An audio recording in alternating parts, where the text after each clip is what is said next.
संस्कृत साहित्य में जहाँ विद्या की महिमा के बारे में बताया गया है, वहीं कई श्लोक ऐसे भी हैं जिसमें बताया गया है कि विद्या किस प्रकार से प्राप्त होती है, विद्या प्राप्त करने के क्या साधन हो सकते हैं।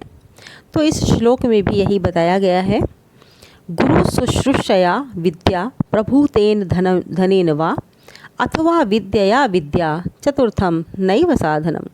कहते हैं कि गुरु शुश्रूषया विद्या, गुरु की सेवा शुश्रूषा से विद्या प्राप्त होती है।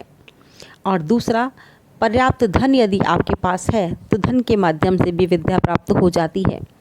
और तीसरा साधन है विद्यया विद्या, यानी पुस्तकों के माध्यम से, लोगों के अनुभवों को सुनने के माध्यम से, व्यवहारिक ज्ञान से विद्या आती है। और चतुर्थम नैव साधनम, चौथा विद्या प्राप्त करने का कोई साधन नहीं है। कहते हैं गुरु की जब हम सेवा करते हैं तो गुरु के आचार विचार, उसका व्यक्तित्व, उसका कृतित्व सब कुछ हमारे ऊपर प्रभाव डालता है।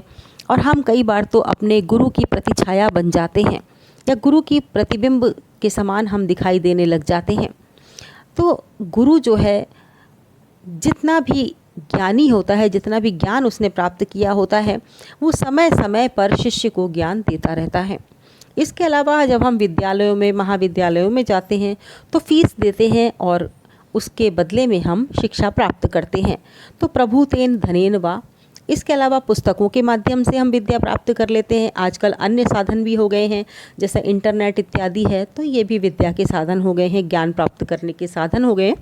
तो कहते हैं कि ये तीन तो विद्या प्राप्त करने के साधन हैं, किंतु चतुर्थम नैव साधनम, चौथा कोई साधन नहीं है कि हम सोचें कि इन सब चीज़ों के अलावा हम किसी चीज़ से विद्या या ज्ञान अर्जित कर सकते हैं।